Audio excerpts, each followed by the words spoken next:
It was February 2017.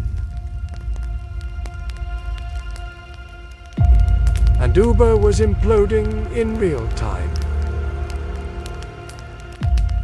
#DeleteUber trended globally. Angry users flooded social media, sharing screenshots of themselves deleting the Uber app. Inside Uber's San Francisco headquarters, panic set in.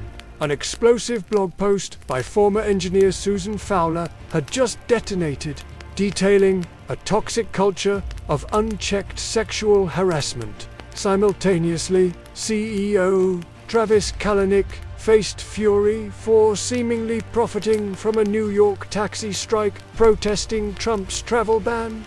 Regulators circled, investors recoiled. The world's most valuable startup, once a symbol of unstoppable innovation, was suddenly staring into the abyss. How did a company that promised to revolutionize transportation find itself on the brink? To understand the crash, we must rewind to the beginning.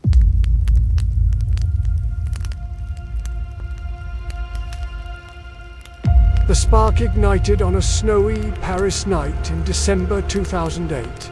Travis Kalanick and Garrett Camp, both tech entrepreneurs still riding high from previous exits, struggled to hail a cab after a conference. Frustrated, they dreamed up a simple solution. Tap a button on your phone and a luxury car appears. Back in San Francisco, they obsessed over the idea. Camp bought the domain ubercab.com. Kalanick, initially hesitant, became chief executive. Their vision was audacious. Transform the sclerotic taxi industry with sleek technology and superior service. On a foggy July day in 2010, UberCab launched. The first ride was unremarkable. A short trip across San Francisco booked via an iPhone app, but the magic was immediate. Users loved the seamless payment, the GPS tracking, the clean cars. Traditional taxis seemed instantly archaic, yet trouble brewed quickly. San Francisco's Municipal Transportation Agency issued a cease and desist letter within months, objecting to the cab in their name.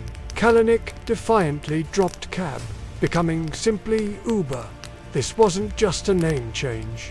It was a declaration of war against the old rules. Uber wasn't asking for permission, it was charging ahead.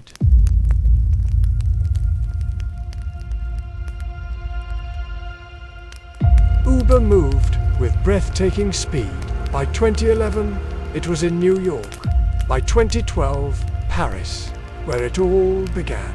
But the true rocket fuel came in 2012 with UberX. Kalanick's masterstroke was allowing ordinary people to drive their own cars. Suddenly, rides became affordable, supply exploded, and Uber's growth went vertical. The app became a verb.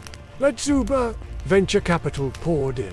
$258 million by 2013, valuing Uber at $3.5 billion.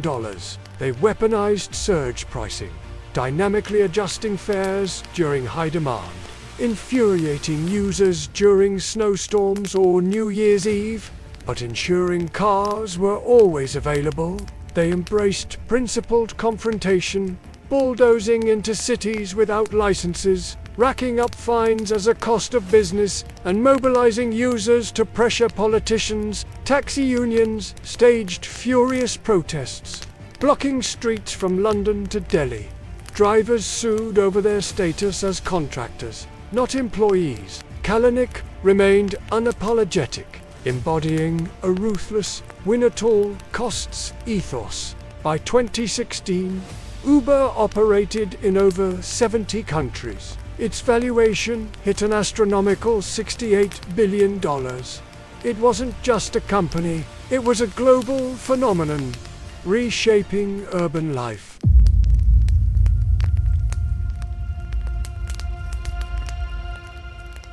The fall was as spectacular as the rise. In February 2017, engineer Susan Fowler published a blog post detailing a year of horrific sexual harassment at Uber. She described propositions from her manager, HR, protecting perpetrators, and a culture that felt like an animal kingdom.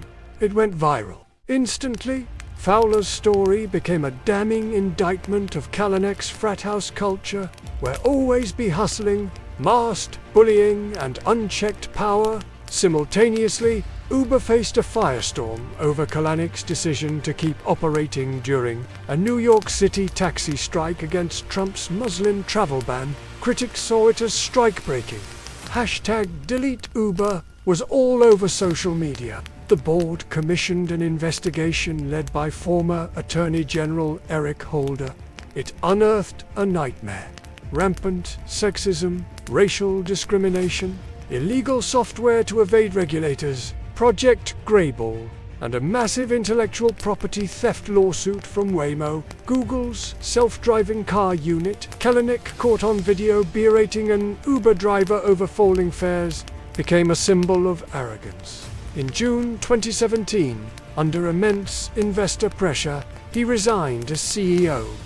The golden boy had fallen. Uber's valuation plummeted.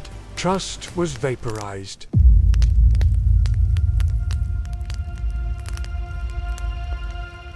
The cleanup required an outsider.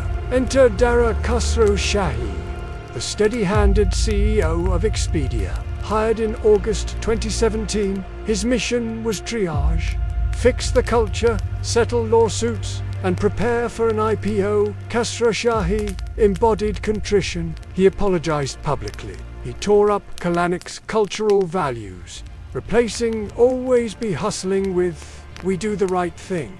He settled the Waymo lawsuit for $245 million in equity. He paid $4.4 million to settle U.S. sexual harassment claims. He pushed for diversity initiatives. Yet the rot ran deep.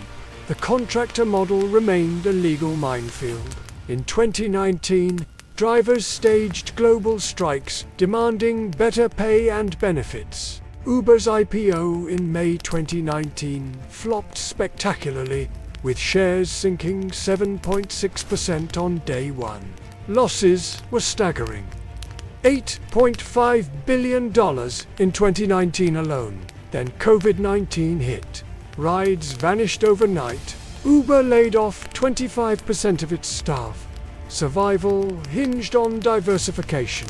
Uber Eats, once a side project, became a lifeline, delivering meals as people stayed home.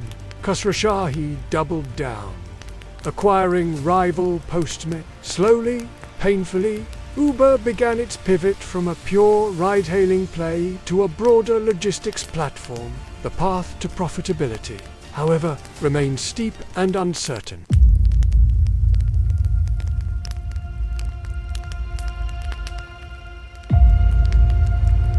Today, Uber is a paradox. It's ubiquitous, it's unprofitable, it fundamentally changed how we move and eat, embedding itself in daily life across continents. It birthed the gig economy, empowering millions with flexible work, while sparking fierce debates over worker exploitation and social safety nets. Its bernacle tactics forced sclerotic industries to innovate. Yet its scandals became a cautionary tale for Silicon Valley. The cult of the disruptive founder, embodied by Kalanick, lost its luster. Investors now demand governance and ethics alongside growth. Uber's story is the price of hyper-innovation. It exposed the dark side of moving fast and breaking things.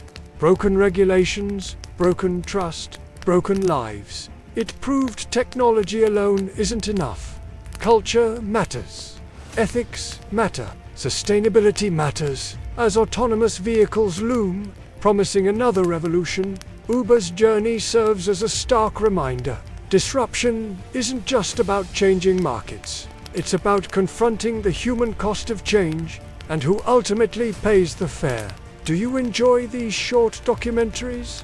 Remember to like and subscribe to Brand Anatomy. Every brand has a story, and we tell the whole truth.